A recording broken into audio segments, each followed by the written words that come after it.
ডাকসুতে পরাজয়ের আরেকটা কারণ হিসেবে আমরা দেখতে পাচ্ছি, মেইন ফ্যাক্ট যেটা, কেন ছাত্রদল এত কম ভোট হলো, মোটামুটি 9,000 ভোট কম পেয়েছে। এটা একটা মেইন কারণ হচ্ছে যে এত সমর্থক, এত বড় একটা দল, সেইটার ছাত্র সংগঠনের এই পর্যায়ে কেন আসলো?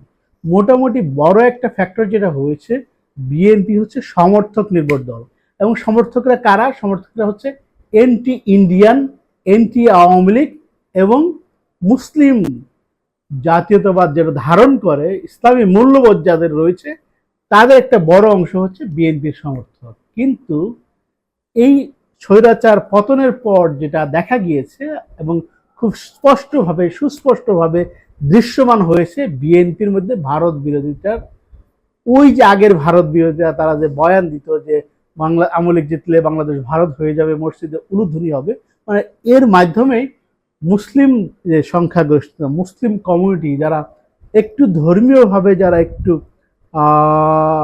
ধার্মিক শ্রেণী, তাদের ভোটটা কিন্তু বিএনপির ঘরে যেত। কিন্তু এই 5ই আগস্টের পরে, পাঠাতন পরিবর্তনের পরে, যে মানে এই 5ই আগস্ট হাসিনার বিদায়ে যেটা পাঠাতন পরিবর্তন হয়ে গেল, প্যারাডাইম শিফট হলো, ডানপন্থী অভ্যুত্থান হিসেবে দেখা দিল।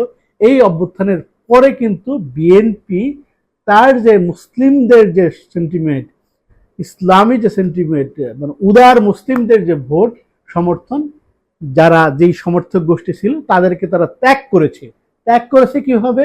তারা এখন একটু রবীন্দ্র প্রিয়, একটু ভারত প্রিয়, একটু বাম প্রিয় ঘরানার হয়ে গেছে। তারা ভেবেছিল যে আমি যদি আওয়ামী লীগের ভোটগুলো নিতে পারি, তাহলে হয়তোবা আরো বেশি ভূমিধস জয় হবে এবং তাদের যে সমর্থক গোষ্ঠী, সেটা অডুট থাকবে, ইনটেক থাকবে। দেখুন, এই সমর্থক গোষ্ঠী কিন্তু কোনো জড় পদার্থ না, বা জল বস্তু না, যে পুকুরের পানি না যে এক জায়গায় সবসময় স্থির থাকবে।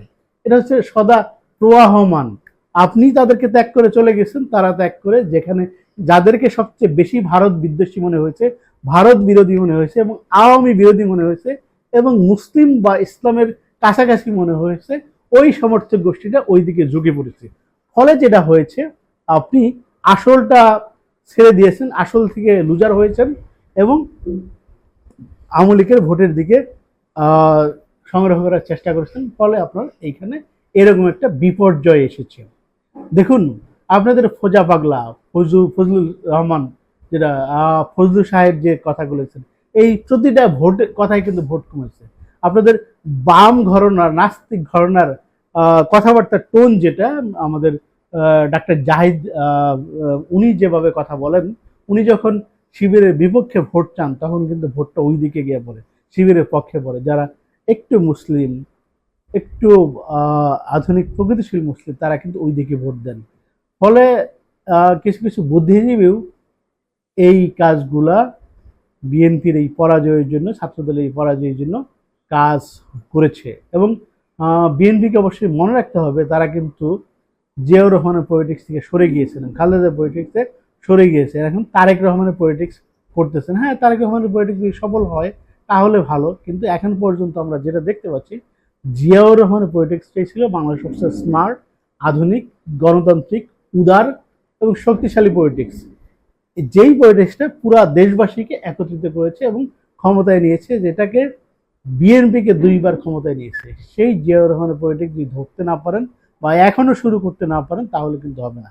যদি গো ধরে তারেক রহমান বসে থাকেন যে আমার একটা নিজের একটা পলিটিক্স আছে জিয়া রহমান খালেদার বাইরে, তাহলে কিন্তু এরকম ভরাডুবি হবে। কারণ এখন পর্যন্ত আপনার পলিটিক্সকে মুসলমানদের জন্য নিরাপদ পলিটিক্স মনে হয় নাই, বা এন্টি ইন্ডিয়ান পলিটিক্স মনে হয় নাই, বা এন্টি আওয়ামী পলিটিক্স মনে হয় নাই, যেখানে 5ই আগস্ট আওয়ামী লীগের কবর রচনা হয়েছে এবং আওয়ামী লীগের বয়ানটাকে নিজেদের বয়ান নিয়েছেন, যেটা পতিত বয়ান, যেটা শেষ হয়ে যাওয়া বয়ান।